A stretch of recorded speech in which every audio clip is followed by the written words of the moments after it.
Deathtrap, a thriller in 2 acts. One set, 5 characters. A juicy murder in Act 1. Unexpected developments in Act 2. Sound construction, good dialogue, laughs in the right places, highly commercial. Why, that's wonderful, darling. I'm so happy for you. For the both of us. Happy? Why on earth happy? Well, it's yours, isn't it? The idea you had in August. The idea I had in August has gone the way of the idea I had in June, and the idea I had in whenever it was before then. In the fireplace, up the chimney, and out over Fairfield County. Pollution in its most grisly form. This arrived in the mail this morning. It's the property of one Clifford Anderson. He was one of the twerps at the seminar. Dear Mr. Brule, I hope you don't mind my sending you my play Deathtrap, which I finished retyping at 2 o'clock this morning, since it couldn't have been written without the inspiration of your own work and the guidance and encouragement you gave me last summer. I thought it only fitting that you should be the first person to read it. If you find it 1/10 as good as any of your own thrillers, I'll consider my time well spent and the fee for the seminar more than adequately recompensed. That's nice. No, it isn't. It's fulsome.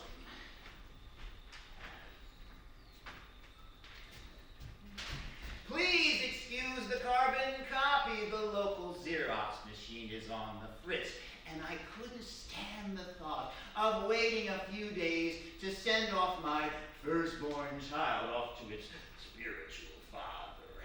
My italics, his emetics. I hope you'll call or write as soon as you've read it and let me know whether you think it's worthy of submitting to, etc., etc. Son of a bitch, even types well. I think I remember you. Enormously obese, glandular condition, 400 pounds. I wonder where he got my address. From the university. Probably. Is it really that good? His first play? It can't miss.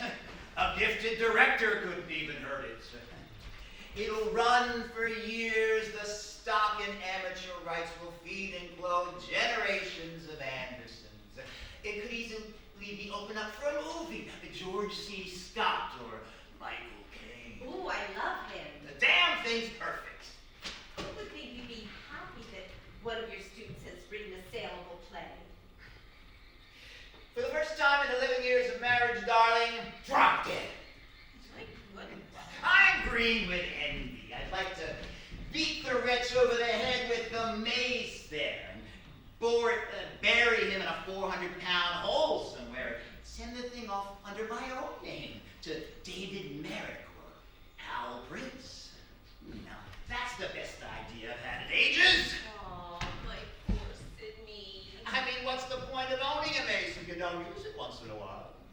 You'll get your own idea any day now, and it'll turn out to be a better play than that one. Don't bet on it. Not that you have any money to bet with. Well, we're doing very nicely in that department. Not a single creditor beating at the door. But for how long? I've just about cleaned you out, haven't I? We've cleaned me out. And it's been joy and delight every bit of the way. Your next play will simply have to be a terrific smash. Thanks, that's what I need. An easing of the pressure. Well, why don't you call it to Merrick's attention? And maybe he can get you a commission of some kind? A finder's fee, you mean? If that's what it's called. A great and glorious 1%, maybe 1.5. Oh, better yet, why don't you produce it yourself? You've been involved in enough productions to know how to do it, and it might be a beneficial change of pace. Darling, I may be devious and underhand enough to be a successful murderer, but not a royal producer. One mustn't overestimate one's talents. Collaborate with him. Isn't there room for improvement in the play as good as it is? The professional touch. A little reshaping and sharpening. That's a possibility. I'm sure he'd be thrilled at the chance to work with you. We'd split 50-50. And you'd get top billing. Naturally, reverse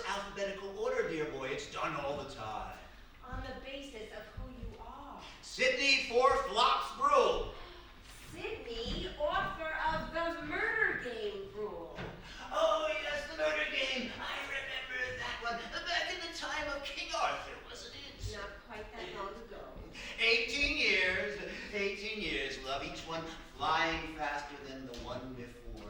Nothing recedes like success. That is a good one, isn't it? Maybe I can work it in someplace. There's a has-been actor who could say, recedes is E-D-E, yes? Yes. You see, you would improve it. Give it the inimitable Sydney Brule flavor. Clothes in Boston. Call him now. Where does he live? Up in Milford. You don't like the mix. No, definitely not. Blood on the carpet. And the next day, Helga Tendorum will be picking up the psychic vibrations. In Holland, I doubt it very much.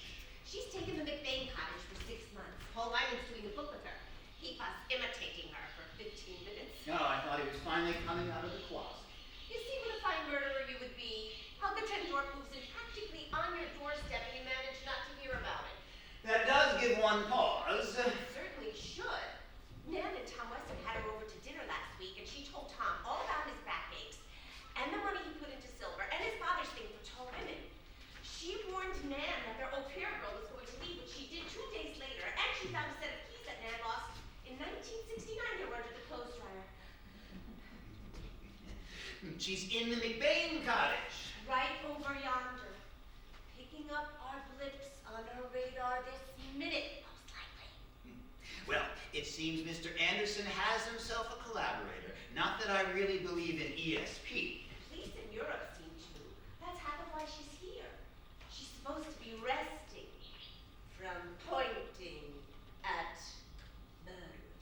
Wait a minute now. The fat one didn't stay the full week, and his name was Quincy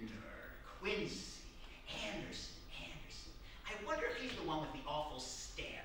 Easy way to find out. Yes. This may be a 3-hour conversation.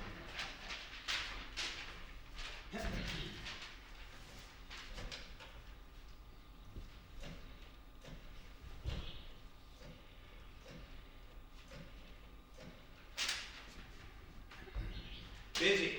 Probably talking to Merrick. What's for dinner? Salmon. Again? Yes. Sydney, would you actually kill someone to have another successful play?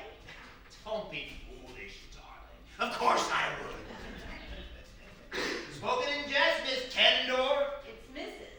She's divorced. No wonder. Who could stay married to a woman with ESP? Well, don't fix me with that basilisk stare, whatever a basilisk happens to be. Wouldn't you like to go into Sardi's again, secure in the knowledge that we're not going to be seated in the kitchen? Do you know how much this play could net its author in today's market? $2 million! And that's not counting the Deathtrap t-shirts. If that's not a reasonable motive for murder, I'd like to know what is. I wish you hadn't told me about her.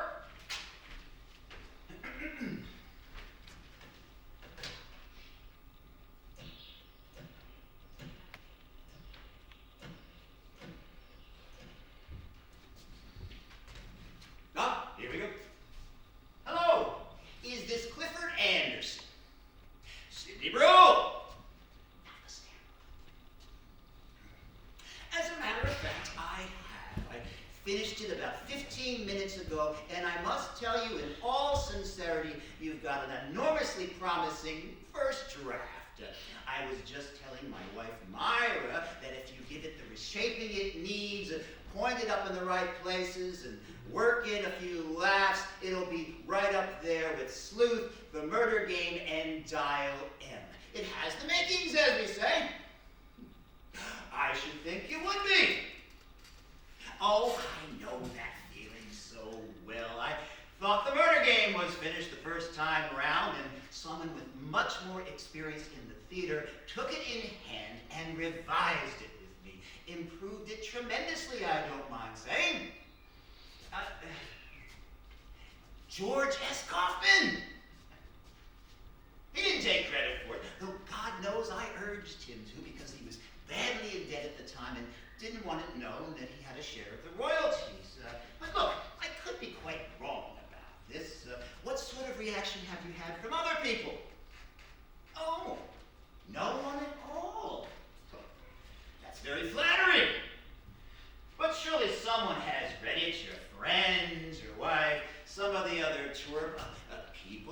have a seminar?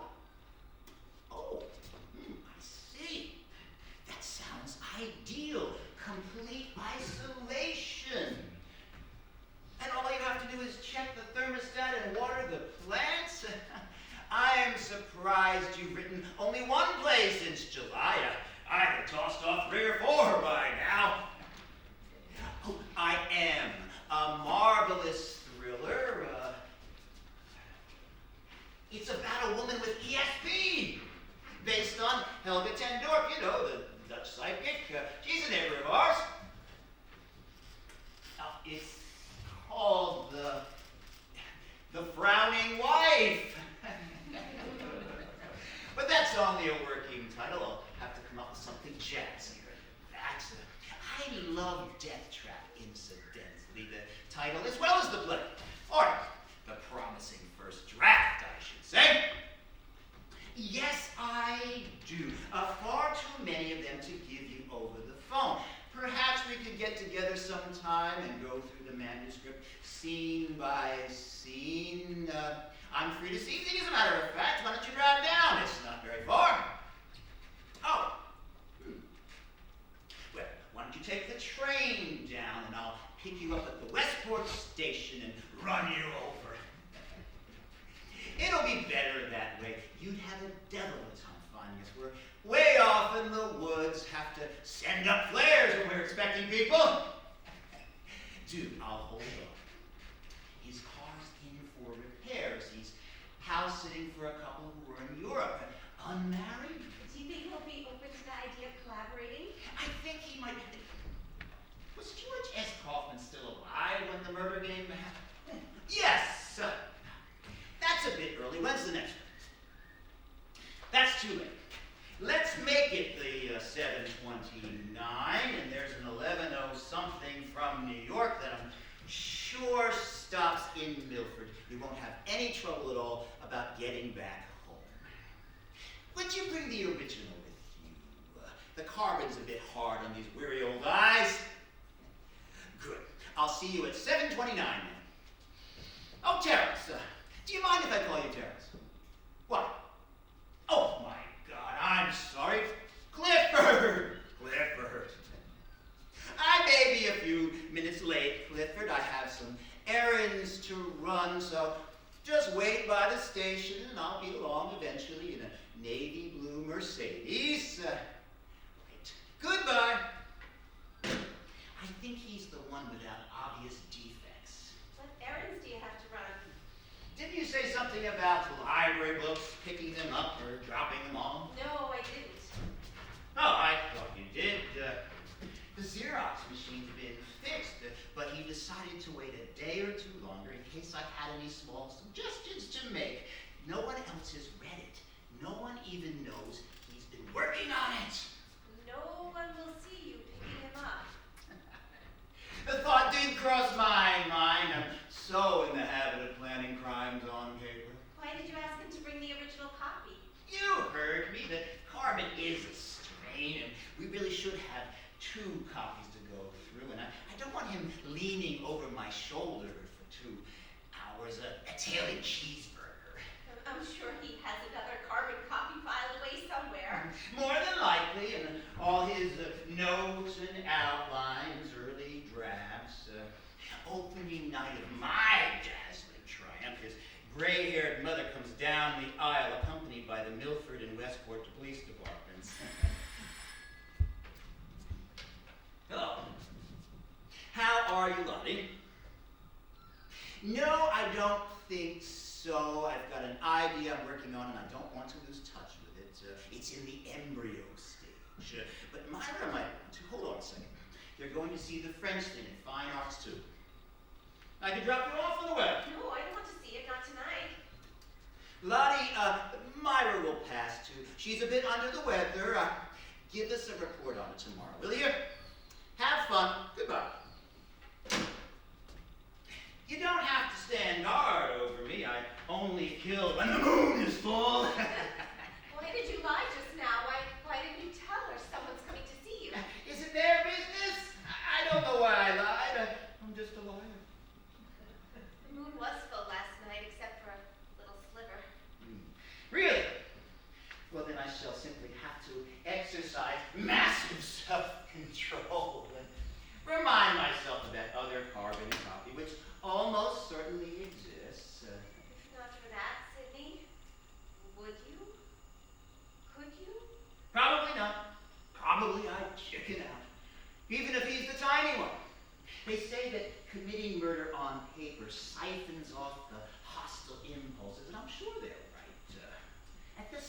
time, though, it opens one to the idea of committing real murder. Gives it the familiar feel of a possibility worth considering. Just as owning a weapon and handling it opens one, however, slightly to the idea of using it. But there's a world of difference between a paper victim and a real one. No, I'm sure Clifford Anderson will go home tonight in the same state of health in which he arrives, manuscripts clutched in tiny or huge or relatively normal hands. I'm sure he'll be thrilled at the chance to work with you. And afterwards you could do a play all on your own. I'm sure I shall, sooner or later. And maybe it could be based on Helga Tendor, but not called The Frowning Wife. The Smiling Wife! A cheerful up kind of thriller. You know, there could be an idea in this. A playwright who's undergoing a dry period is sent a newly hatched play by a twerp who attended his seminar. It's a possible opening, isn't it? If the play is obviously commercial and the playwright has a room full of weapons. Put it in your notebook. I will. Pity he's got the title Deathtrap.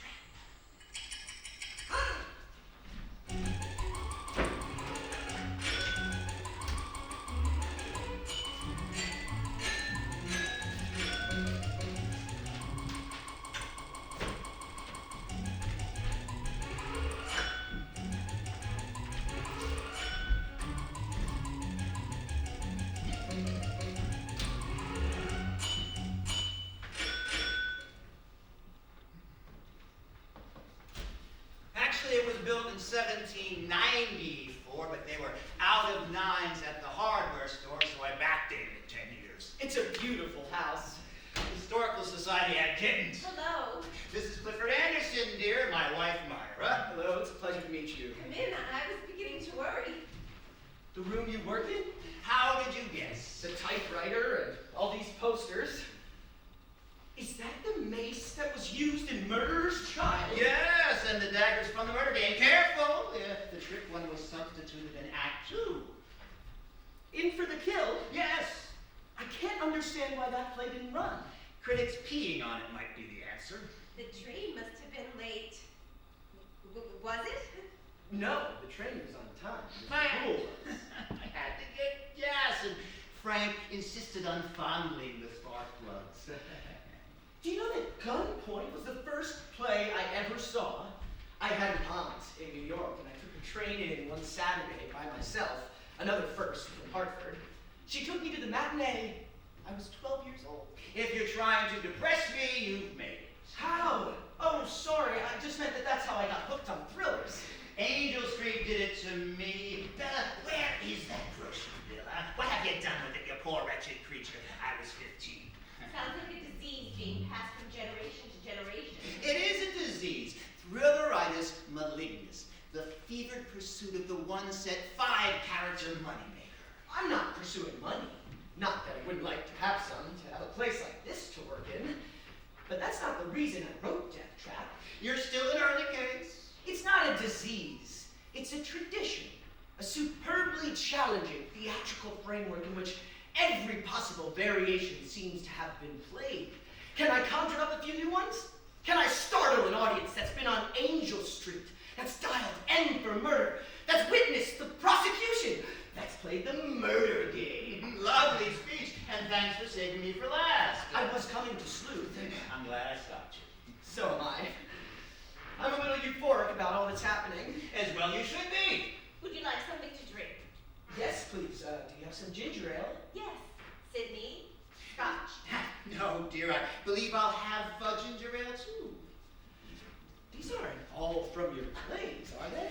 God, no, I haven't written that many. Friends give me things now, and I prowl the antique shops. There's a disease. And a super excuse for not working. I found this the other day in Ridgefield, 19th century German. It's beautiful. As you can see, I'm taking very good care of my spiritual child, Lock and Key. I've got the original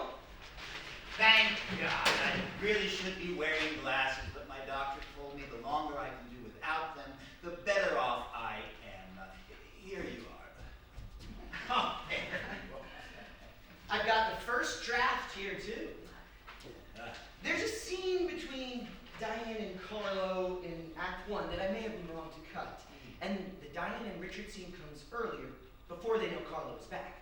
Did you do several drafts? Just the one. It's a mess, but I'm sure you'll be able to decipher it if you'd like to see those two scenes. I would, by all means.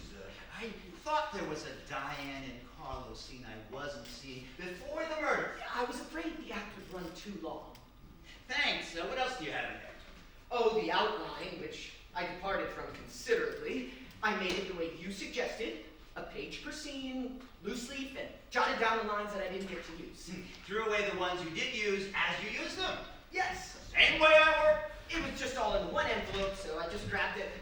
Thank you. You're welcome. Thanks. It's a 2-hour walk to the station, so I had to leave right after we talked. 2 hours? I walk longer than that. I'm one writer who's not going to get flabby. I work out with weights every morning. I came this close to making the Olympic decathlon team. Really? Well, this close. I'll be careful not to argue with you. I'm on the Olympic sloth team. Gold medal. Fall asleep in any position. Deathtrap! Deathtrap. Deathtrap. It'll be toasted with more than ginger ale someday if Sydney's right about it, and I'm sure he is. I certainly hope so. I toasted it with beer the other night. We have some. Would you prefer that? No, this is fine, thanks. Are you planning to stay in here? Yes? Do you think I overdid the set description, the exact location for each piece of furniture? Set description? I don't remember anything wrong with it. No, this is perfect. Couldn't be better. You certainly type beautifully. Electric? No, I can't see electric typewriters. If there's a power failure, you can't work. That's the whole point and only one. No, the real trouble with them, I find, with Zenobia here at any rate, is that you can only make one decent carbon. The second carbon is so muddy as to be almost illegible. You don't have that problem with the... Sydney has some wonderful ideas for improving your play, Mr. Anderson. I'm sure he does. I'm looking forward to hearing them. Couldn't you do that in the living room, dear? There's no good work light in there. I seem to recall a paisley chair with a light beside it, bright enough for the engraving of Bibles on pinheads. It's too bright, and the chair's too low. I'll be quiet. Duh. This is Clifford's first play, and I'm the first person to read it. I'm sure he'd prefer our discussion to be private. Wouldn't you? Don't be embarrassed to say so. No, I don't mind Mrs. Brule being here. In fact, I like it. It makes me feel a little less as if I've been summoned to the principal's office. Oh, I'm sorry if I awe you. But you do. All your plays and everything you say. I never thought of calling my typewriter anything but Smith Corona. As long as it answers. You're welcome to read the play too, Mrs. Brule, if you'd like. I would. I'm curious to know how women are going to respond to Diane's decision about the gun. Sydney told me a little about it during dinner, but he stopped at the surprises. I don't even know who kills whom. Good. You shouldn't. That was the trouble with Murderer's Child. If you'll forgive me for saying so, but from the opening curtain, it was so obvious that Dr. Mannheim was going to bash poor Teddy. You didn't leave any room for doubt. I mean, the audience should suspect, yes, but they shouldn't be absolutely certain, should they? Doesn't that tend to diminish the suspense? You may have a point there. I wish you had mentioned on the phone that you wanted Myra to read it. I'd have told you to bring another carbon and she could be reading right now while we have our talk. I didn't know she'd be interested, and I don't have one. You don't have another carbon? No, I thought I'd be Xeroxing the original as soon as I was through. Of course, there's no need for 2 or 3 anymore in the age of Xerox. We could read this one, she could pass the pages back and forth. Wait, let me think. I need to think for a Mr. moment. Anderson, Sydney is bursting with creative ideas about your play. I've never seen him so enthusiastic. He gets plays in the mail very often, finished plays, ready for production, supposedly from aspiring playwrights and agents and producers, and usually he just laughs and sneers and says the most disparaging things you could possibly imagine. I know he could improve your play tremendously. He could turn it into a big hit that would run for years and years and make more than enough money for everyone concerned. what you meant by I'll be quiet? Well, I won't be quiet. I'm going to say something that's been on my mind since your phone conversation. It's very wrong of you to expect Sidney to give you the fruit of his years of hard work and experience without any quid pro quo, as if the seminar were still in session. He offered to And give it's very me... wrong of you to have offered it to him. I am the one in this household whose feet are on the ground and whose eye is on the checkbook. Now, I'm going to make a suggestion to you, Sidney. It's going to come as a shock to you. But I want you to give it your brave, your earnest and thoughtful consideration. Will you do that? Will you promise to do that for me? Put aside the play you're working on. Yes. Put aside the play about Helga ten Dorp and how she finds keys under clothes dryers. Put it aside and help Mr. Anderson with his play. That's what I'm suggesting. Collaborate with him. That's what I think is the fair and reasonable and rational thing to do in this situation. Deathtrap by Clifford Anderson and Sidney Brule. Unless, of course, Mr. Anderson feels that in deference to your age and reputation, it should be the other way around. That is a shocker. Put aside the drowning wife. I thought it was frowning. Frowning? No, what kind of title would that be? The drowning wife is what I'm calling. It has these women's league overtones, plus the ESP. It's such a timely play. It will keep, Sidney. People are always interested in psychics and that can point at someone and say, this man murdered that man. Put it aside, please.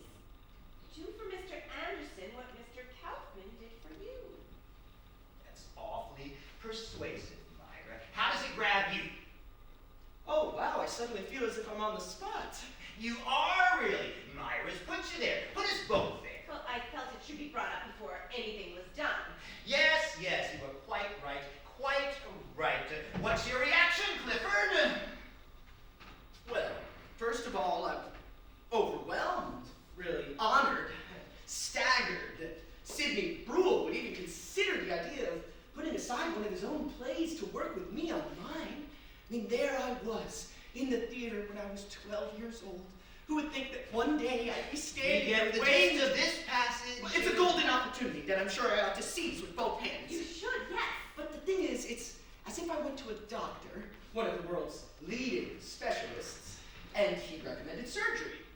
Well, even with my respect for his eminence and experience, I would still want to get a second opinion, wouldn't I? I mean, I'm sure your ideas are terrific, but you're right, Mrs. Brule. It wouldn't be fair for me to hear them now without some sort of understanding or arrangement. And to be perfectly honest, right now, I feel that Deathtrap is pretty good as it is. Not perfect, certainly. It could still use a little fine-tuning, but I'm not sure it needs surgery. What I ought to do, I think, is Xerox a few copies tomorrow morning to some of those agents you recommended us. And if they too think that it needs major rewrites, then I'll be coming back here begging you to do what Mrs. Brule suggested. Make whatever arrangement you think is right. Maybe the one you had with Mr. Kaufman? I hope I haven't offended you. Not at all! Mr. Anderson, please. Agents understand contracts, but when it comes to... Don't, Myra, don't beg him. He'll think he has the wealth of the Indies here, and we're Mr. and Mrs. Jean Lafitte. Oh, I'd never think anything like that, Mr. Brule. I'm grateful that you're willing to go out of your way to help me. But I'm not really. Now that I've had a moment to consider the matter, I've never put aside a play as timely and inventive as The Drowning Wife to do wet nurse work on one as speculative as Deathtrap. Sit down, Myra. You're making me nervous standing there hyperventilating. Do as you said. Show it to a few agents. If you decide that major rewrites are in order, get in touch. Who knows? I might hit a snag. It's happened once or twice.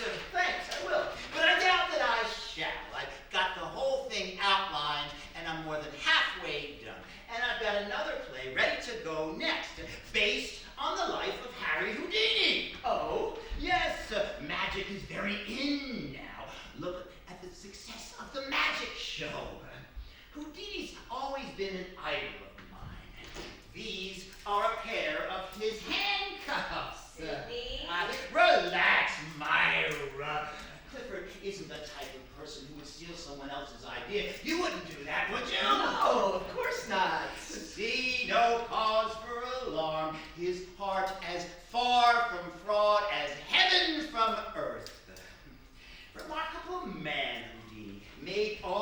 own magical apparatus. Did you know that? No, I didn't. Magnificent craftsmanship. Have a look. Sydney, please. Sit down. Oh, I beg you, for God's sake, think. He's an honest young man. Now, will you sit down and stop being so all-fired suspicious of everyone who comes through that door? We had a very nasty experience a few years back involving a plagiaristic playwright whose name I won't mention since he's gone to his maker. We called for repairs. Ever since, Myra's gotten along by so much as tell a fellow writer the language I'm working in. Don't take it personally. Have a good look at those. They're quite remarkable. They look so old. They were made too, and apparently solid and escape-proof. They certainly seem that way. Be my guest. You mean, put them on? Yes, that's what I mean when you're holding my prize pair of $1,200 Houdini handcuffs and I say, be my guest. Put them on. $1,200? Phew! Now, turn your wrist like this, press and pull. You didn't do it right. It's got to be a single quick motion. Try again. Turn, press, pull, all in one. No, they're not opening. They did it for me yesterday morning. It's not a question of there not being oiled. I guess I'm just not Houdini. It's all right. I've got a key here somewhere. Don't go on fussing with them. You're liable to ruin them. Sorry. Key. Where are you, little brass key? Do you know this could be a good thriller? It could. I mean it. How so? Well, a young playwright sends his first play to an older playwright who conducted a seminar that the younger playwright attended. Nobody else has read it, and then he calls over the younger playwright, inviting him over to get some ideas for rewrites, getting him to bring along the original copy. Of course, you'd have to have the Xerox to break down why there's only 2 copies. And the play would have to be a very good one. The one the young playwright wrote, I mean. And the older playwright would have to have nothing much going on for him at the time. An enormous concatenation of unlikely circumstances, don't you think? Yes, maybe, but we've almost got it here, haven't we? The only difference is that you got the Houdini play and the Drowning Wife, and Deathtrap probably isn't worth killing for. I bet nobody even saw me getting into your car. Ah, there you are. You've licked the second play problem. I think it could be turned into something fairly interesting. What do you think, Mrs. Rule? I don't like it. It frightens me. I wonder if I could put it up here somewhere. Oh, I forgot to mention, I should be getting a phone call any minute now. There's a girl who's coming to see me around 8:30. That's about what it is now. I couldn't reach her before I left, so I left a note on the hall mirror giving her the number and telling her where I am so she could call and find out which train I'll be taking back so she can pick me up from the station. Because 1 2-hour walk per day is just about long enough for me. So I hope you find the key soon, or you're going to have to hold the phone for me. How is she going to get in to read the note? She has a key. You're not a very conscientious house sitter. She's honest. You said in the car that you don't know anyone in Milford except a few tradespeople. But she's from Hartford. Her name is Marian Klinovsky, and she teaches at Quirk Middle School, Phys Ed. Where did you get the number? It's not listed. They gave it to me at the university, along with your address. I'm friendly with Miss Beecham there. Beecham! Yes, the short red-haired lady with the eye shade. I hope she gave you the right number. I had it changed a few weeks ago. An obscene phone caller was boring us, and I didn't notify old you of Khan. What number did you leave for Miss Klinovsky? I don't remember it. 226-3049 or 226-5457? The first one, 3049. The new number. I must have notified the university and clean forgot about it. Would you go How on strange and how untypical of me. Would you go on looking for the key, please? Certainly. My heart won't take it. Won't take what, dear? My finding the key? I do believe the 2 of you thought I was going to grab the mace and do a Dr. Mannheim. Clifford, is that why you've withdrawn so far upstage. You can't write a play like that and not have a mind that envisions possibilities. True, very true. I'm slightly paranoid myself. What's your excuse? Oh, loyal and trusting wife. 11 years of marriage, and she thinks I'm capable of a flesh and blood murder. There's a lesson for you in that, Clifford. Come, uncuff yourself. A death trap is promising, but it's not that promising. I'm glad it isn't. No, I think your best invention so far is the name Marietta Klanovsky. That's lovely. I congratulate you. Thanks. I can see the sweat on her forearms after the basketball game. Mrs. Beecham's eye shade, I thought, was a bit much. I thought it was the kind of convincing detail you told us to strive for. Are you sure that this is the right key? Ye gods! Houdini opened them inside a milk cannon or 10 feet of water. Do you mean to say you can't do it? Stay back! Stay away!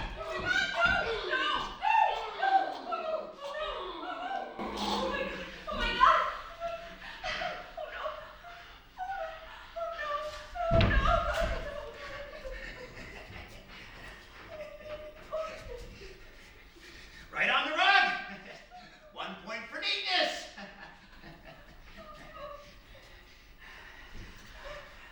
Your heart seems to have taken it. Barely. We'll rest it on the Riviera after the opening. And we'll have a housekeeper again, so you can take things easy. Another car to a goddamn Rose. We're gonna go to prison. A young would-be a playwright walks away from his house-sitting job. The police won't even bother to yawn. Leaving his clothes and his typewriter. Why not? Who can figure these young people nowadays, especially the would-be writers? Maybe he realized he wouldn't be and went off to preach ecology or join the Reverend Sun Young Moon.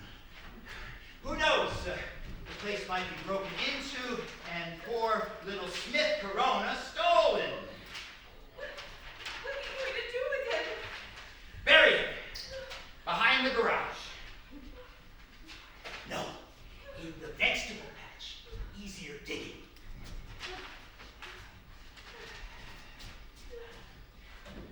Take a brandy or something.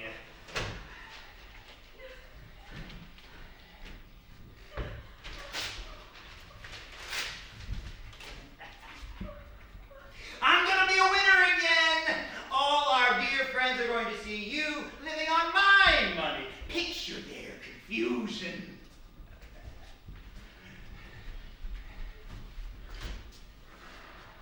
Full moon, all right.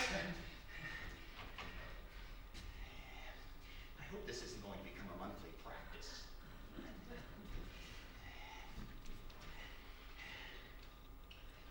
Would you mind helping me carry him? Oh, It's been done, Myra. I don't see the point in my getting a hurry.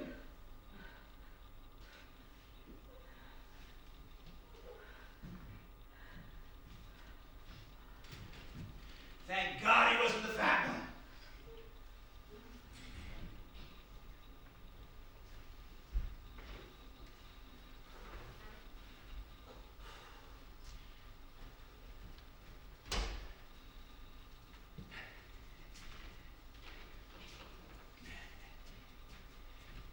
Make mine a double. Got myself a bit of a chill. Along with incipient blisters, aching arms, and small devils poking pitchforks into what I believe is my lumbago. In Murderer's Child, I had Dr. Mannheim bury Teddy in 45 minutes. In future, I'll know better.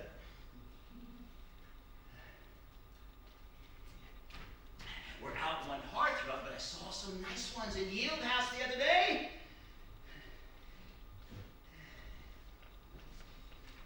I have a feeling you're about to deliver a speech. Would you mind holding off until I poured my own brandy and sat down? I had intended to.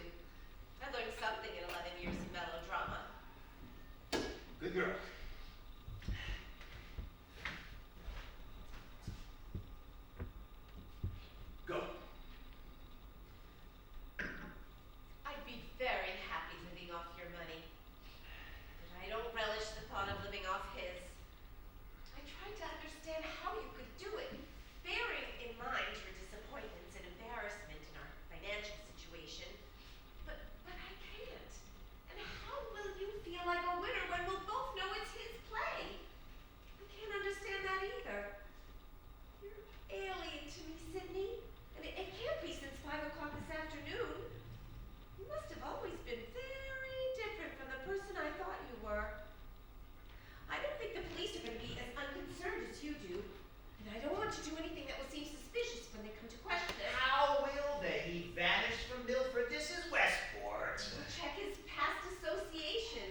actors from the university, even if he did lie about the phone number. If they come, I'll simply say he wrote to me a torpy little letter asking for advice. And I answered it. Or maybe I just threw it away. In a month or so, if you haven't been arrested, I want you to leave. We'll have a few arguments in people's living rooms. You can write them for us. Little tips about money or something. And then you'll move out. I wish you could take the vegetable patch with you, but since you can't, you'll buy it for me. Once the money starts rolling in, before the Rolls Royce and before you go to the Riviera, you'll buy the vegetable patch, the house, and the whole 9.3 acres. We'll get Marie Escher or Puff Raymond to set a fair price. Darling, you've had a shocking and painful experience, and so have I. I'm terrified that I'll be caught and absolutely guilt-ridden about having been insane enough to do it. I'm going to give half the money to the new Dramatists League. I swear I am. This isn't the time to talk about anything. In a few days, when we're both ourselves again, everything will look much cheerier. You are yourself right now, and so am I. In a few days, go ahead. He wrote me a torpy letter, officer. It must be Lottie and Ralph come to yammer about the movie. Probably Helga Tendor. Oh, don't be silly. It's Lottie and Ralph, damn them. We have to let them in. Can you face them? Maybe you better go upstairs. I'll tell them. No, I'll stay right here and have you worried that I'll fall apart. Coming! Who is it? I am your neighbor in House of McBain's. Please do let me come in. It's most urgent that I speak to you. I called the information, but the lady didn't tell me not her number. Please do let me come in. I'm Brendan Paul Violet. It's most urgent.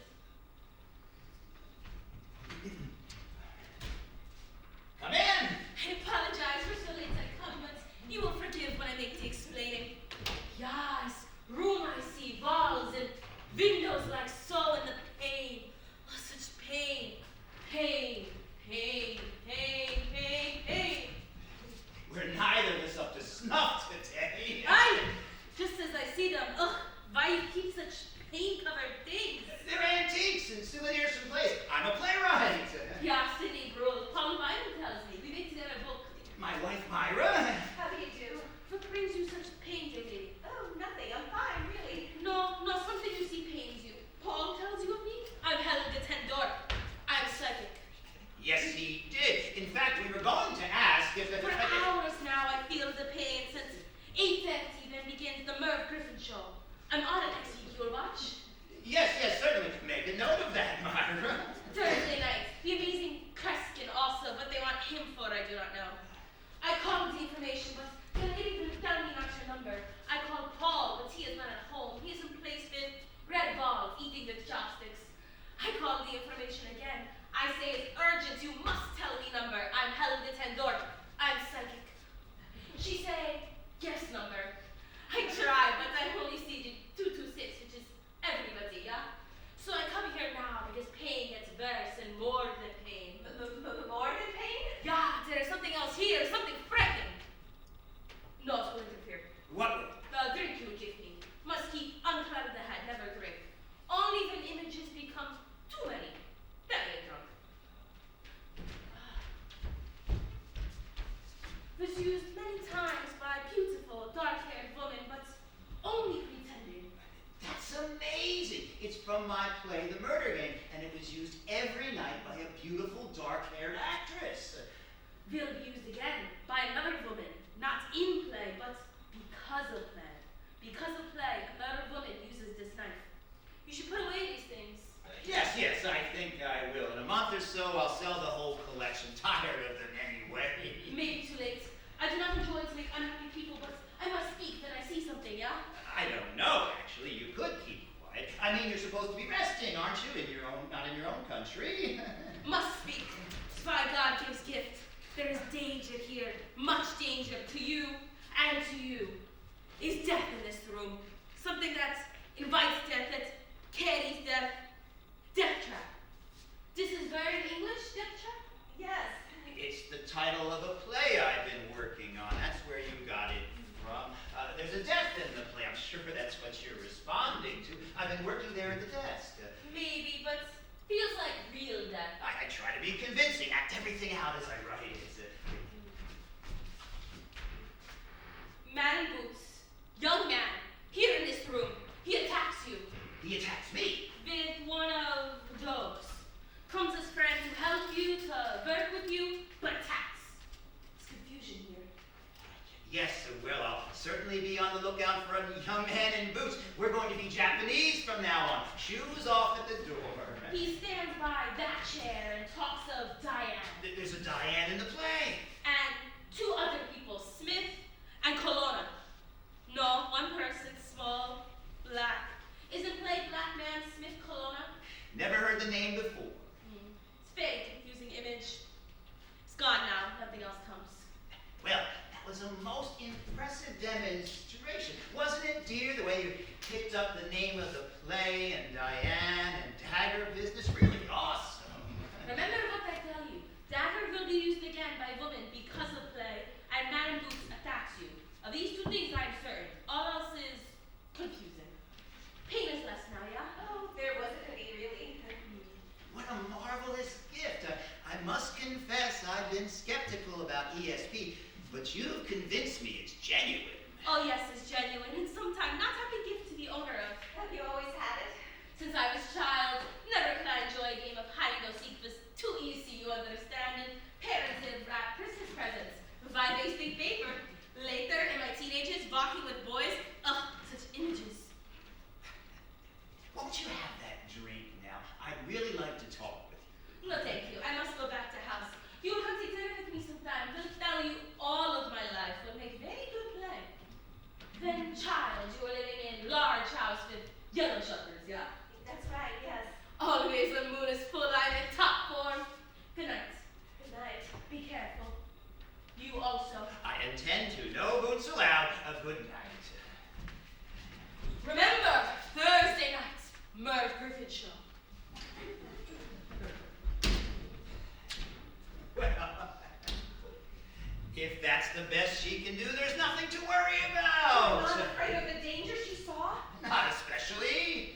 We're going to be arrested. I don't see how. If the police do come and they do bring her into it, which hardly seems likely, well, what of it? She'll have them combing the tri-state area for a small black boy with two spools of ribbon, one here and one here, going through his mouth. She heard him speaking. She saw him sitting here.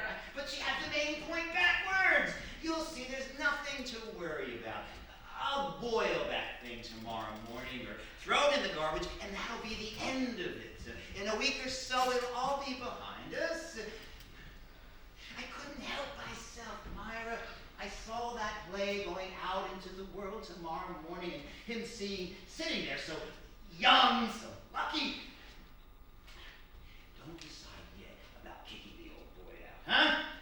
And please, I beg you, don't entertain thoughts of using the dagger. Just a joke. It's another of her confused images, I'm sure. Though if we do get a housekeeper, I'm going to want her to have terrifically good references. Sell the collection. Probably I should. I will. Not right away, though. It would look too suspicious. Amazing, isn't it? 18 years, and Tanya's aura still permeates it. Put it away somewhere. Exit dagger into desk. Part of me was hoping, as terrified as I was that you would do it, part of me was hoping. I saw the money too, and your name. You tried to stop me? You did your best. It was my doing and mine only. You helped me carry him because I asked you to, and you were too stunned and too in the habit of helping me to refuse. If anything should go wrong, there must never be any confusion whatsoever on that point. But nothing will go wrong. In a few weeks, we'll be celebrating. Leading producer Option's new Sidney Brule thriller, Successful Playwrights Admit Envy. Let's lock up and turn in. Is it possible that murder isn't actually to the importers of ginseng root, not to mention the Department of Health, Education. No!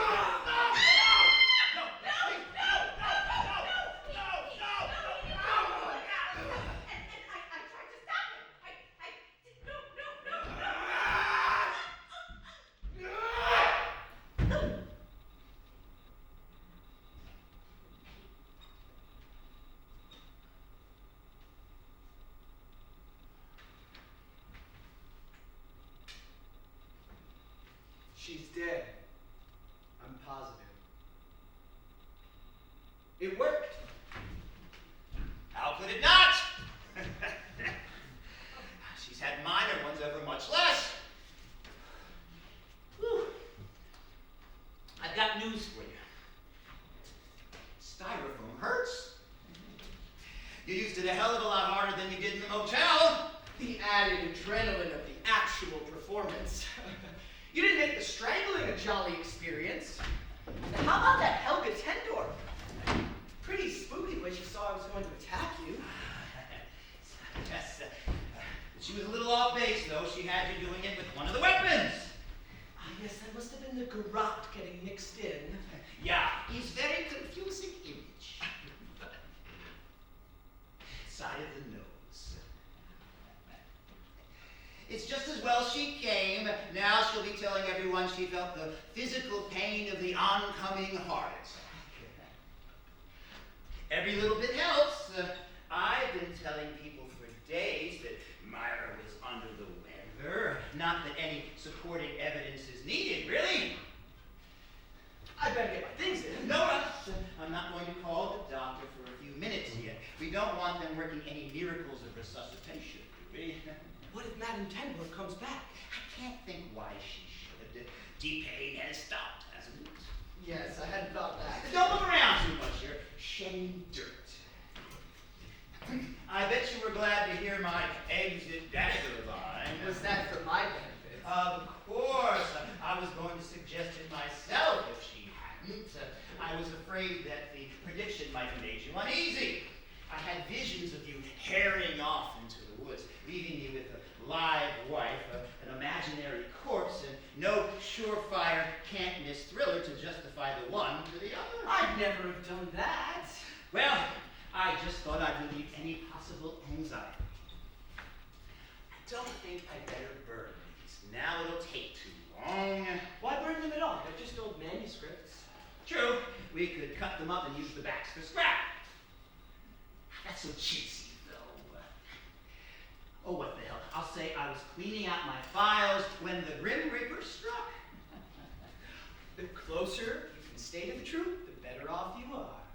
You're a font of homey wisdom, Clippy boy. Farewell, Deathtrap. Would that you were the genuine article. We can put my desk right here. No, I have a surprise for you. Let me guess, I work in the meat room. Would I do that to you? You're working right here in the handsomely converted stable as promised. Then what's the surprise? You'll see after the obsequies. I hope you won't mind Zenobia tearing along at full speed. I really do want to try something on ESP. That was an awfully impressive demonstration she gave, despite the mistakes. I'm ready to get to work too. That thing you mentioned at the seminar. No, I've got a better idea. It hit me when I was cleaning out my desk. I suddenly realized that there's a play there, in a typical urban welfare office. A thriller. No, to be honest, I've lost interest in thrillers. I want to try something more honest, more relevant. Even though you use those words, I'm going to let you stay here. Go get your things. I'll call the doctor now. Right.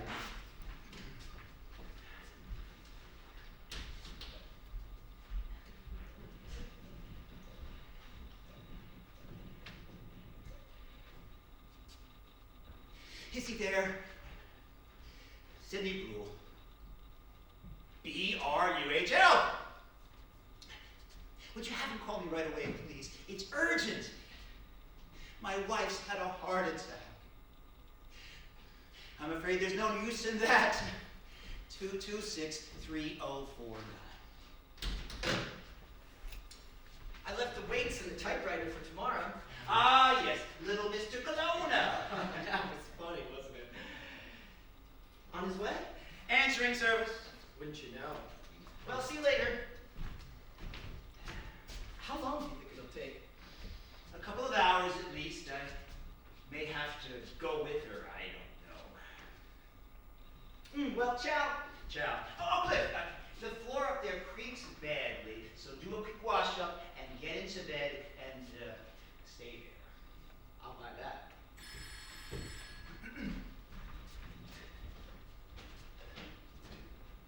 Hello? Yes, a bad one. I gave her mouth-to-mouth resuscitation for 10 or 15 minutes, but it's no use. There's nothing.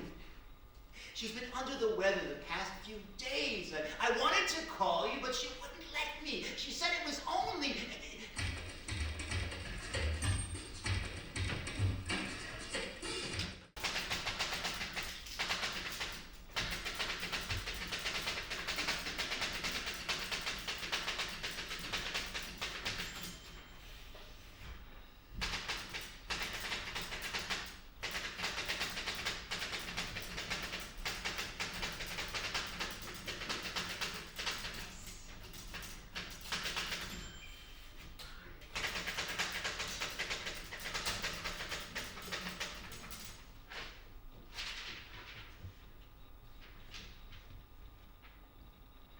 That must have been quite a welfare office.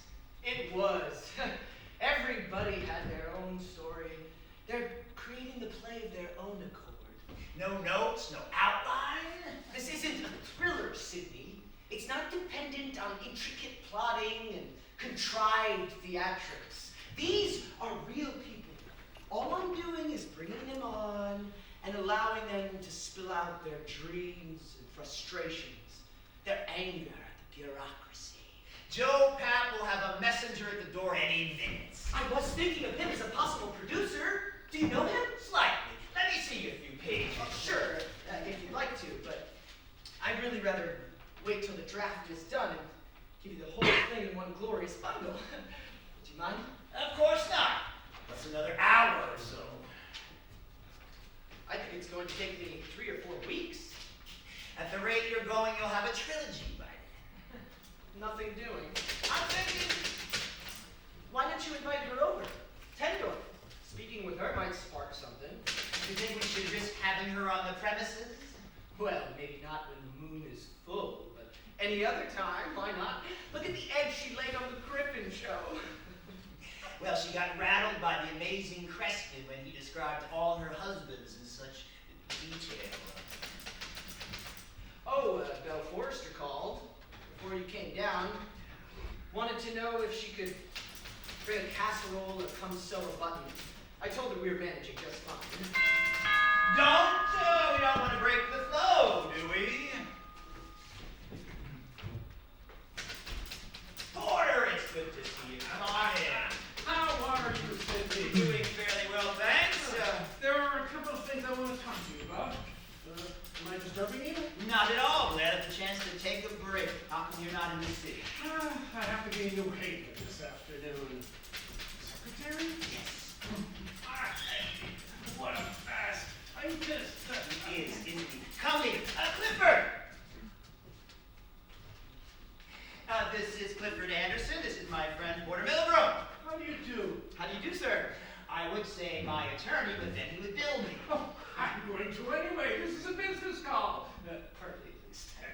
Clifford was at the seminar I conducted last July. He asked me then about a secretarial position, and when Myra passed on, I realized I would need someone to lend a hand. So I called him. The next day, here he was. Now, typewriter will travel. That was very good of you. It's a privilege to be of help to someone like Mr. Brule. Oh, look at that! Isn't this a beauty? Partner's desk. Where'd you find it? In Wilton. Just happened on it last week. Makes more sense than cluttering the room with 2 single ones. Oh, costs a pretty penny out there. Well, it's deductible. Yes. Can't very well quibble about a writer's desk, can they? Oh, wait till Elizabeth sees this. How is she? Fine. And the girls? Couldn't be better. Kathy loves Vassar. And vice versa.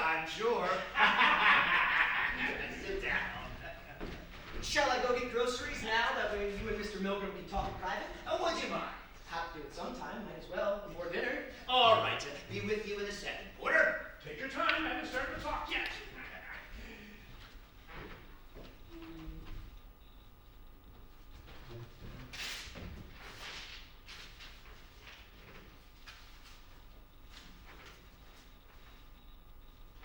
I love this room.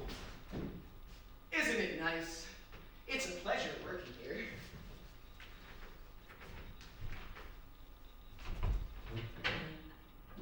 He's looking well. Yes, he's picked up quite a bit. It was pretty bad the first week. He was crying every night. I could hear him playing, and he was drinking heavily. But he'll pull through.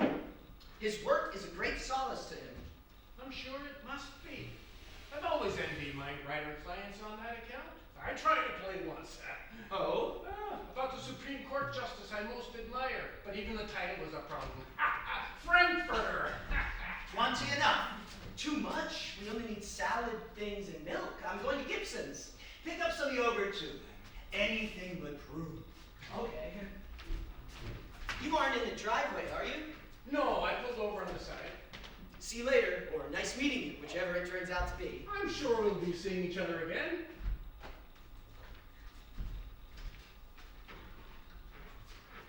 Pleasant young fella. Good looking, too. Yes. Do you think he's gay? Homosexual? I know what gay means, Sydney. Elizabeth told me long ago. No, he didn't strike me that way. I have a sneaking suspicion he might be, but as long as he does his job well, I suppose it's none of my business, is it? Well, in essence, he's a domestic employee, and I think that in such circumstances, his sexual preference could be a legitimate matter of concern. I wasn't looking for a legal opinion. I was just saying that it's really not my business. Oh, in that case, no, it isn't. Besides, people would talk if I took in a female secretary, wouldn't they? If she were under 80. That's what I thought, so I called Clifford. It's good to see you looking so well. That's the main reason I've come. I was delegated by Elizabeth and the Lessons and the Harveys. That young man has been discouraging all callers, and we were afraid he might be in worse shape than he was letting on. But obviously, that's not the case. No, I'm not socializing yet, but I'm coming through. The work is a great solace to me. What are you on to now? A play about ESP. Helga Tendorf is in the McBain cottage, you know. Yes, I do. Tell me, is it true what everyone's saying that... Do you mind discussing this? No, not at all. Go ahead. Well, is it true that she actually pointed to the chair where Myra died? No, nothing like that. Nothing at all like that. All she did was come in here and say, there is great pain in this lady's chest. And Myra said, there's spine pain. And she said, still, with your history, you should see a doctor, which is what I've been telling Myra for days. It's uncanny being able to sense things that way. I would think you'd be able to write a very fine thriller on the subject. It's coming on. Business time. Yes. First item on the agenda is your will. Now that Myra's gone, you ought to look it over. As it stands, if anything should happen to you, your cousins in Vancouver would inherit. Do you want to leave it that way? I don't know. I'll have to think about it. Do. Don't put it off. And this is the second item. It's only approximate because I don't have up-to-date appraisals on the real estate yet, but that's roughly what we can anticipate. Give or take a few $1,000. I didn't know there was this much. Myra knew, I guess she was keeping a few secrets. She kept her records in apple pie order. How much of this is the government going to grab? Not too much, really. The first $250,000 of that is exempt from federal taxes, and the state tax, which starts at $50,000, is only a few percent. There's one more point, Sydney. I was talking to Maury Escher at the planning board meeting last night, and he told me you spoke to him about selling off a few acres. I'm not sure that I will now. You can't. Not yet, anyway. You'll have to wait till Will goes through probate. I know that. I just asked him what he thought I could get. Oh, then he was jumping the gun, not you. I wanted to make sure you were clear on the point.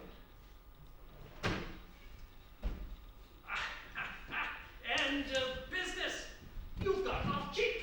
Yes, I'm lucky. What's the procedure? You dictate and he types? No, I do my own typing. I'll have him retype the finished product, of course, and he does the letters. Is that what he was doing before? Letters? No, a play of his own. Ah, the sound works. Started it yesterday, we'll probably finish it tomorrow. I hope he's not stealing your ESP idea. Have you discussed it with him? What makes you say that? He locked what he was working on in the drawer. Unobtrusively, but I noticed. Then again, he might be afraid that you'll steal his idea. Hardly. Life at a welfare office. The dreams and frustrations of half a dozen people you just as soon not spend the evening with. He's worked at a welfare office? Yes, that's what he was doing. It might only be force of habit then. People who work in large offices often lock their desks. Unobtrusively, just the reverse, I think. Hey, everybody, look, I'm locking my desk. It may simply be his way of doing things. I'm sorry if I worried you. The suspicious legal mind. Probably he's exactly what he seems. An honest and helpful young man, completely trustworthy. Yes, probably. Well, I better get going if I'm going to be in New Haven by noon. Trustees luncheon in old Eli. Is the check from the insurance company coming yet? No, it hasn't. I'll write them a letter first thing in the morning. Thanks, I'd appreciate it. You have dinner with us. In another week or two, I think I'll be ready to face the world again. Good enough. Take care. You too. I'll give my love to Elizabeth. I will. And the girls.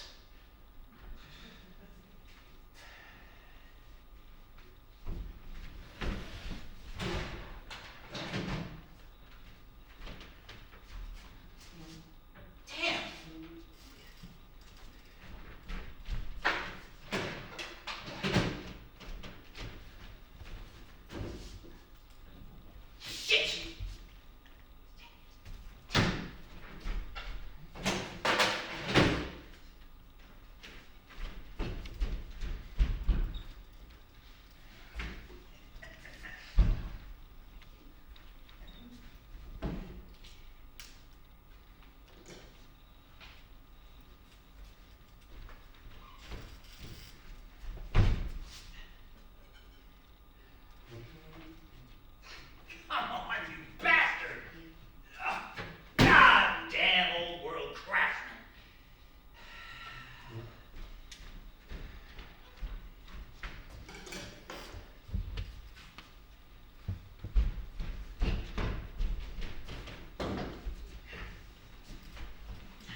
use an opener on these. Really?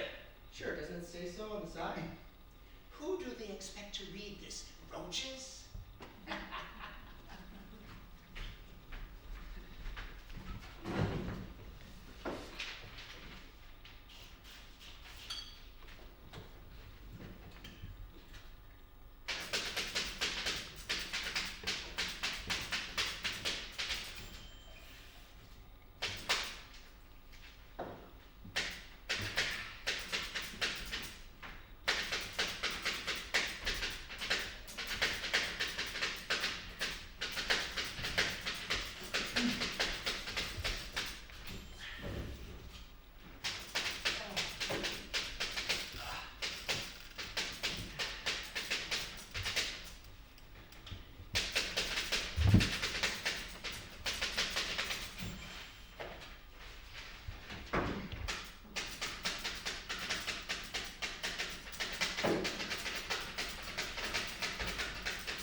So you've lost your interest in thrillers, huh?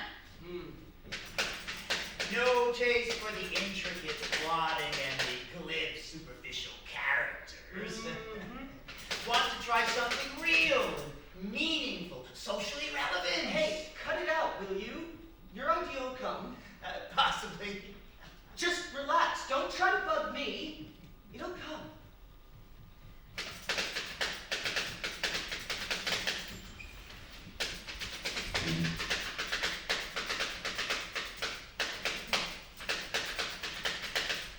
Deathtrap, a thriller in 2 acts. Characters: Julian Crane, Doris Crane, Willard Peterson, Inga von Bronk. The action takes place in the Crane study, in the Crane home in Westport, Connecticut. You have one hell of a man Starring Julian Crane's study is a handsomely converted stable grafted onto an authentic colonial house.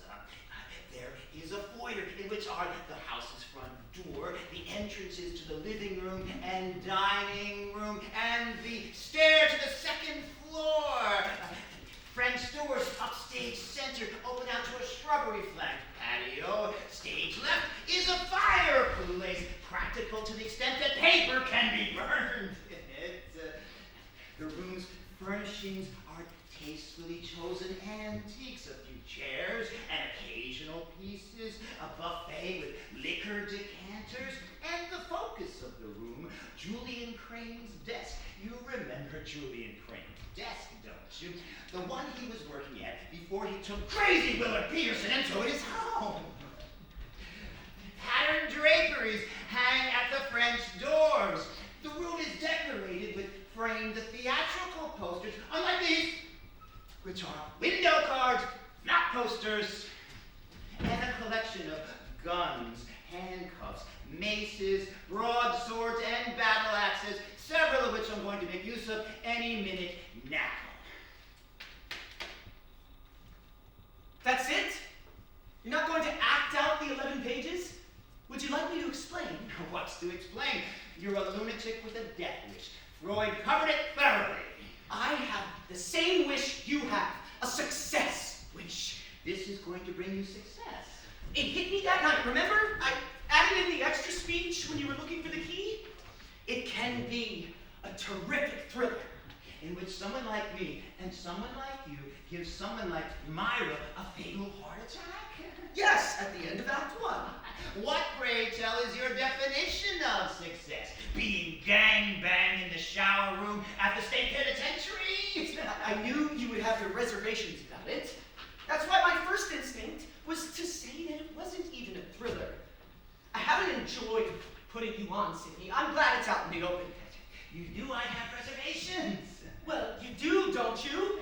The House Madman is writing a play that'll send both of us to prison. It won't! I'm standing here terrified, horrified, stupefied, crapping my pants, and he calls that having reservations. I'm not going to use one of those on you. I'm going to beat you to death with Roget's thesaurus. There is no possible way for anyone to prove what did or did not cause Myra's heart attack. Look, if I could change things, I would, but I can't.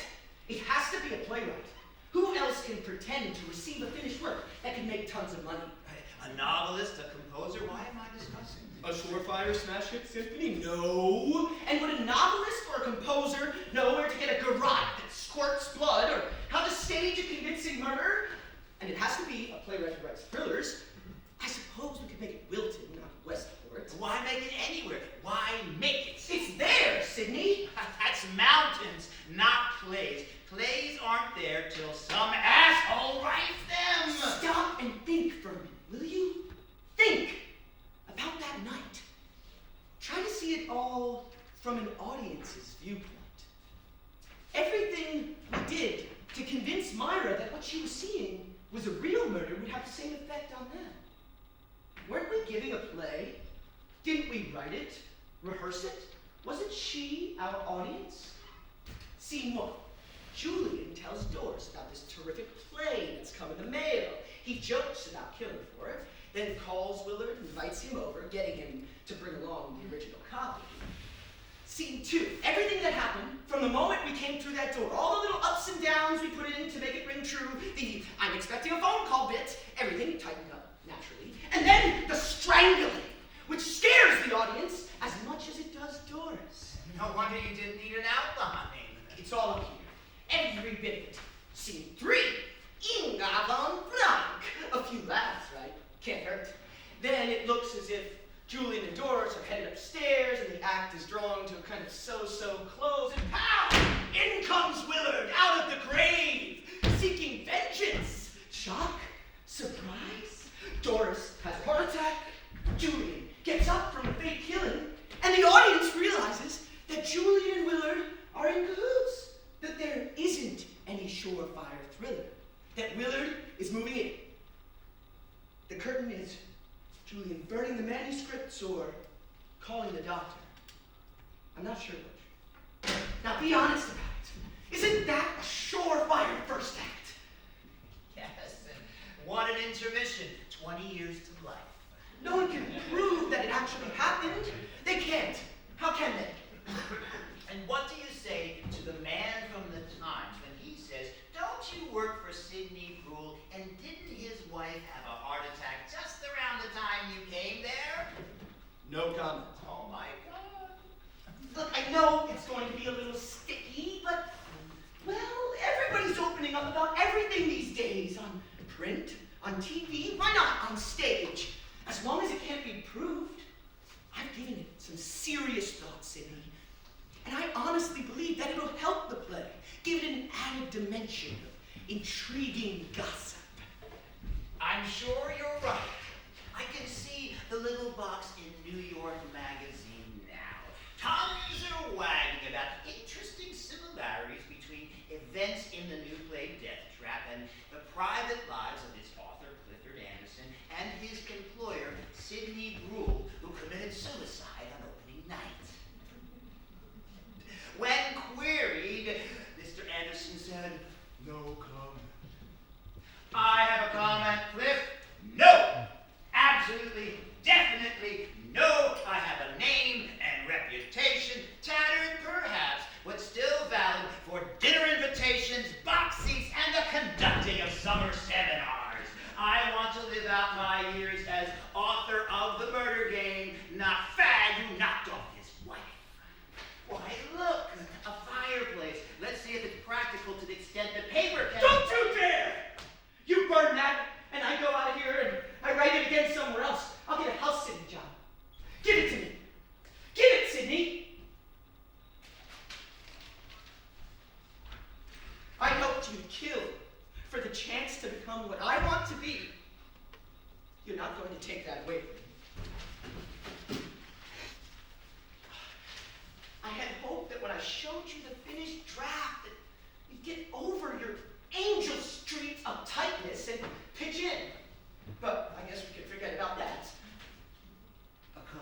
collaboration? It's mostly your idea, Sydney. I'm not pretending that it's all my baby. And I know that C1 is coming off a little heavy and stilted. I hoped we could be a team. Rule and Anderson. Rogers and Heartless. Now, you see, I could never come up with something like that. I'm sorry. I really don't feel like collaborating on my public humiliation. Next season's hit. Don't say I didn't ask. I think maybe I better be moving out anyway. Why? When Helga Tendorp said that a woman was going to use the dagger because of the play, maybe she wasn't really all that far off target. Don't be silly. I love you. I wouldn't think trying to harm you. Besides, you'd break my neck. Goddamn right I would. So don't talk about leaving. I don't know if I'm going to be comfortable with you being unhappy about this. I'll whistle a lot. Maybe I am being old-fashioned and uptight. You are! These days? Jeez, who cares about anything? I certainly could use half the royalties and a good solid hit. I think there's a movie in it, too. Porter gave me the figures on Myra's estate. $22,000, half of which goes in taxes. There's the house and land, of course, but I can't sell any acreage until the will goes through probate. And he says that's going to take 2 or 3 years. Phew. The insurance money isn't all that much. The offer is still open. You know, it crossed my mind that afternoon that the play and the mail thing would make a good first scene. Really. It's mostly your idea, Sydney. All I did was help with some of the details. Pretty neat the way you managed it. I tried breaking in.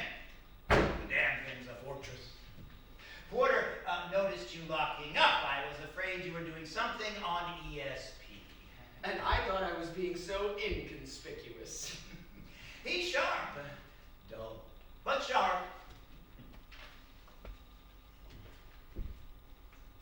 I'll do it. Let people talk. I'll blush all the way to the bank. You mean it? Roll and Anderson. Great. We'll make it Wilton, not Westport. Leave it Westport. The hell with it.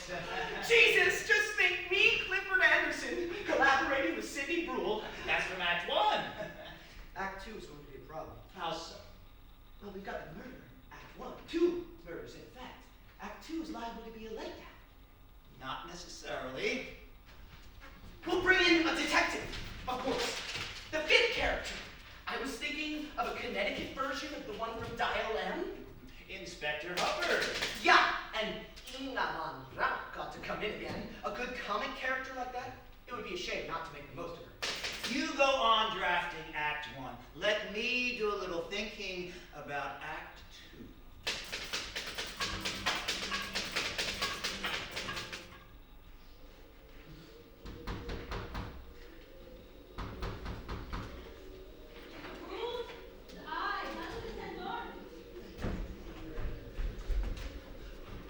Come in, Mr. Brewer's in here now.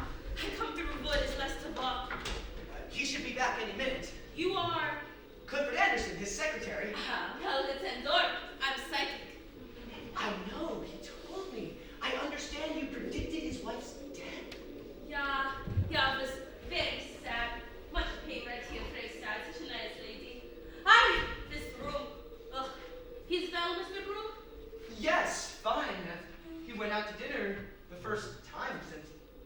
He should be back soon. It's about 10 o'clock. 15:15. Will be big storm. Much wind and rain, lightning and thunder. Trees will fall. Are you sure? Yeah, it was on radio. I come to borrow candles. Are none in house you have? I'm not sure. I haven't seen any, but I suppose I could go look. Why don't you sit down? Thank you. Hi! You wear boots? Yes, everyone does these days. They're quite comfortable. You are for long-time secretary to Mr. Brook? No, just for the last 3 weeks, since Miss Brule died. I'll go look for her. Hi, what a bore. Oh, Mr. Brule, Mrs. Tendorp is here. Oh,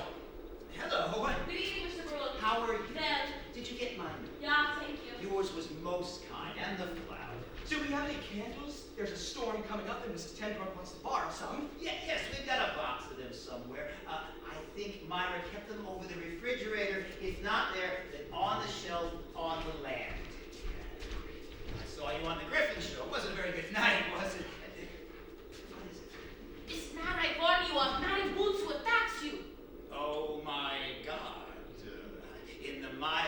In the turmoil of Myra's death, I completely forgot about that warning. Is he? Candles are not why I come of many candles, but tonight I feel danger, and here in this room is feeling very strong. You should not have him here.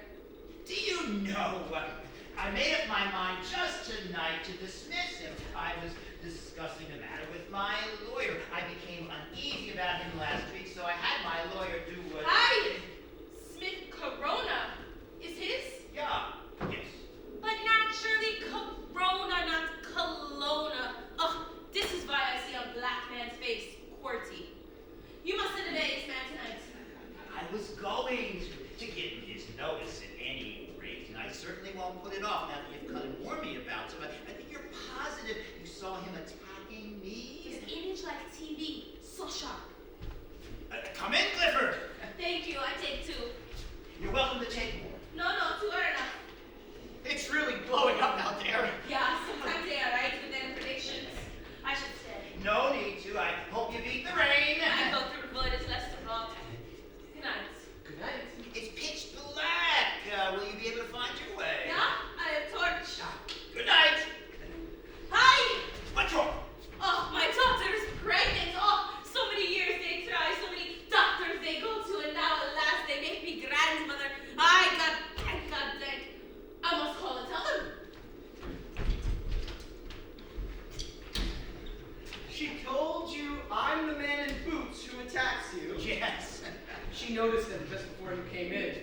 Did you tell her I used a styrofoam axe, not one of the weapons? Didn't think it quite advisable. I told her you were giving me karate lessons and were attacking each other all over the place. The closer you stay to the truth, the better off you are. I finished Act 1. Did you? Your evening was better spent than mine. I ended it with Julian on the phone. How can I go on without her? He wants the doctor to think he's upset, doesn't he?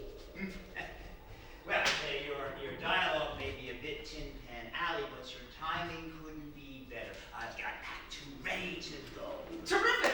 That is, I think I do. There are two bits of business I'm not sure will work. We'll try them out, and if they do, I'll give you the whole thing scene by scene. It's full of surprise. I can't wait to hear. Go up and check the windows first, will you? It sounds as if we're getting Hurricanes Alice through Zelda. How many scenes are there? 3, same as in Act 1. I like that sort of symmetry.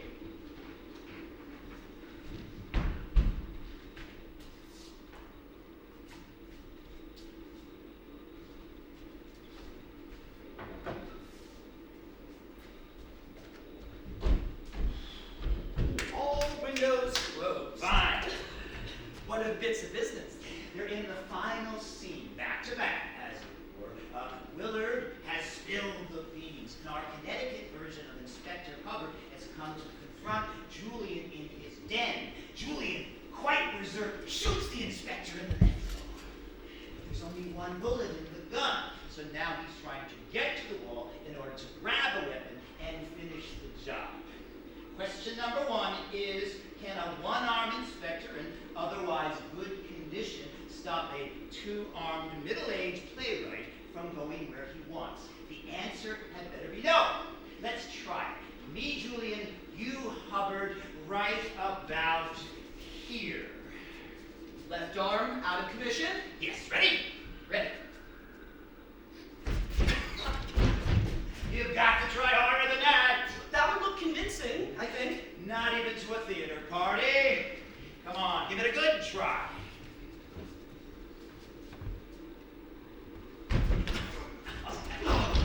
Maybe you should be Julian. Well, I was worried that I would rip your shirt. Cliff, dear, we're trying to become rich and famous. Let's not let a 5-year-old shirt stand in the way, okay? play. Can't we just let the director and the actors work it out? That's not how professional playwrights operate, dum-dum. Professional playwrights don't offer a script until they know absolutely that everything in it is playable and doable. Now let's show them why Rule and Anderson are going to go down in theatrical history. Go!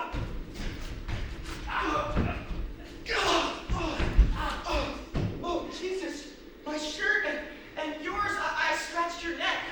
I'll survive. The next bit now. Much less strenuous and very brief. I'm glad of that. I'm Hubbard now, and you're Julie. Now go on up to the wall. Take the axe.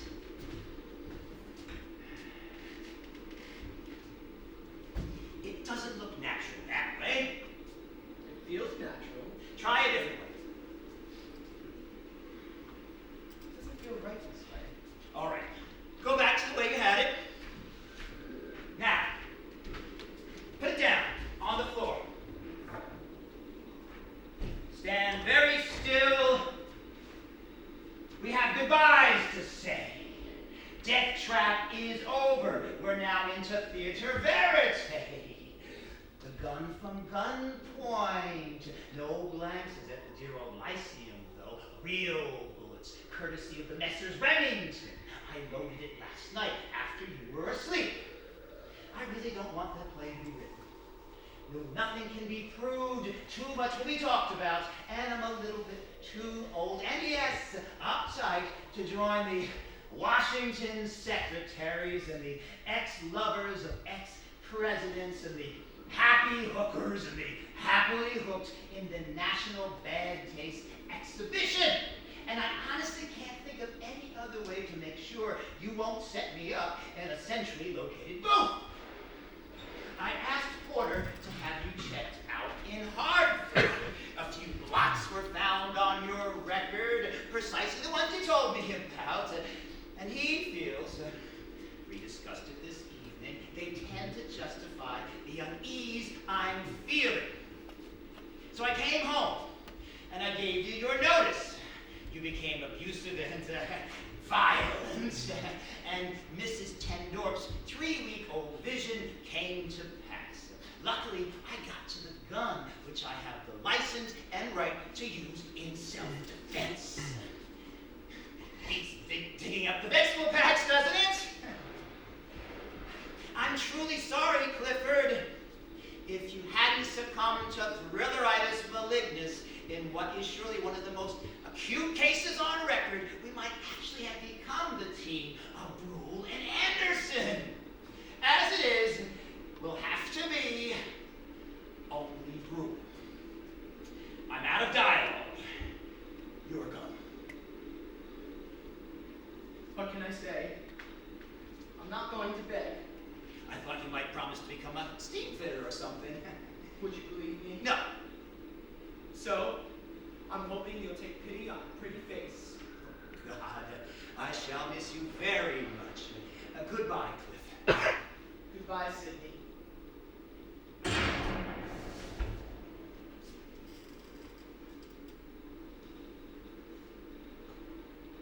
I thought a click would be anticlimactic, so I bought some blanks this morning while I was getting the real bullets for this one. Sit down, dum-dum. Sit down. Peripetia? Reversal? You talked about it the first day of the seminar. Important element of all drama. Put that down. The problem was I had this terrific first act, and I couldn't think of a second act. Very frustrating. Particularly when you're sharing bed and board with the old master plotter himself, the author of The Murder Game and In for the Kill, which I consider to be an even more elegant construction. Thanks, that makes 2 of us. At present, yes.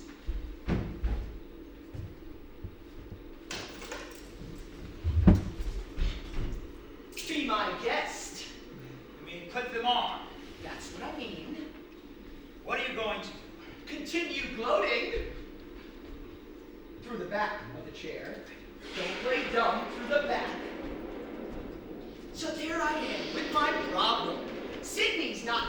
help me with it. This I know from square one. Sydney uses 3 kinds of deodorant and 4 kinds of mouthwash. Not for him to whiff of scandal. But is there maybe some way I can harness that 17-jewel brain of his and set it to work for me all unwittingly? So I begin writing Act 1. And every time I leave the desk, I inconspicuously lock the drawer. So inconspicuously, in fact, that for a day and a half, smart Sydney doesn't seem to notice. But dull old Porter comes in, thank God, and saves me the embarrassment of getting heavy-handed and leaving a loose page lying around. You're a shit, you know that. Would you mind saying that into the microphone? So there we are, Brule and Anderson. I write, Sydney thinks. I don't sleep much. Last night, for instance, I barely got a wink with all the tiptoeing that was going on. But I'll make up for it next week. Thank you for Act 2. No Inspector Hubbard, no. Julian's lawyer is the 5th character. Scene 1. Julian finds out that Willard is writing the real Deathtrap based on Doris's murder, with changed names, of course. He pretends he'll collaborate, then asks old Peter Pilgrim for something to check up on Willard, knowing full well there are false and unfair charges to be found. Scene 2. Julian sets Willard up for what'll look like murder and self-defense by getting him to enact bits of business for the play. That's beautiful, Sydney! The whole thing we just did. It'll play like a dream. And I never would have thought it. I'm really in your debt. Julian shoots Willard, who's basically an innocent kid Julian led astray. Oh, you bastard. But the very next moment, Inga von Brunk and Peter Pilgrim come in. They met at Doris's funeral. She's been getting bad vibes all night. Willard lives just long enough to tell the truth about himself and Julian and Doris's murder. Julian shoots himself. Kurt. No Scene 3. About what? You're both dead. The play is over. Sounds a little unsatisfying. I'll be glad to think some more. No, thanks.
I live out on Rabbit Hill Road.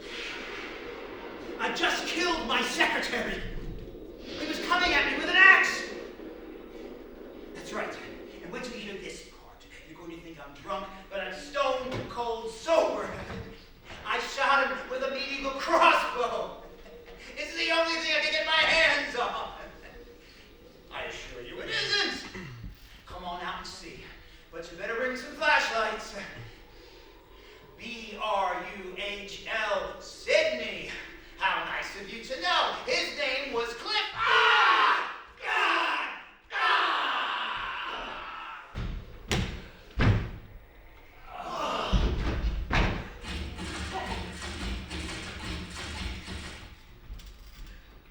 They killed Mrs. Brule.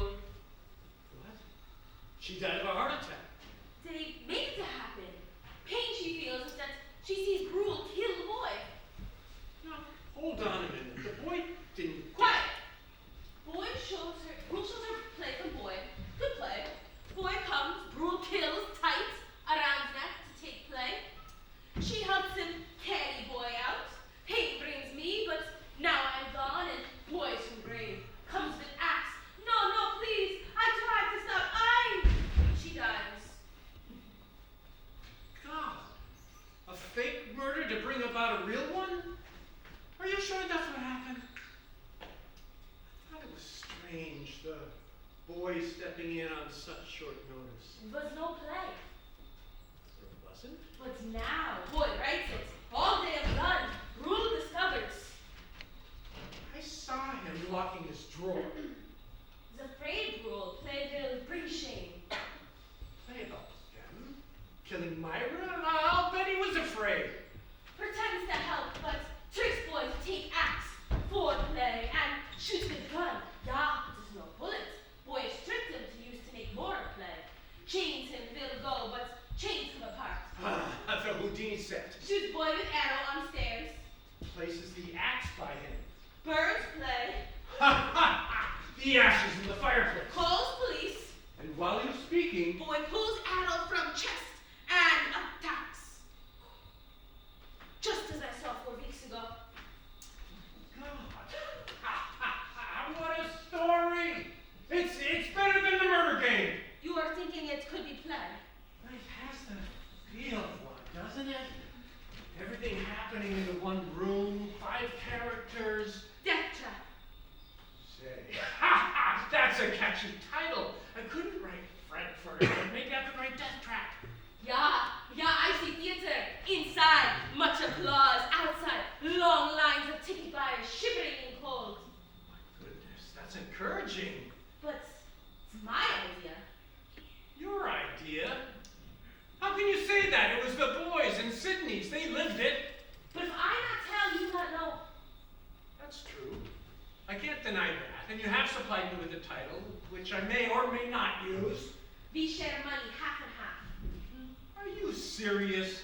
I'm gonna go home and work nights and weekends for months, maybe even give up my vacation. All you've done is come in here and touch the furniture for 2 minutes. If I do, in fact, If plan. you not share money, I tell about telephone. Telephone? You speak through handkerchief in high voice, say, dirty bird.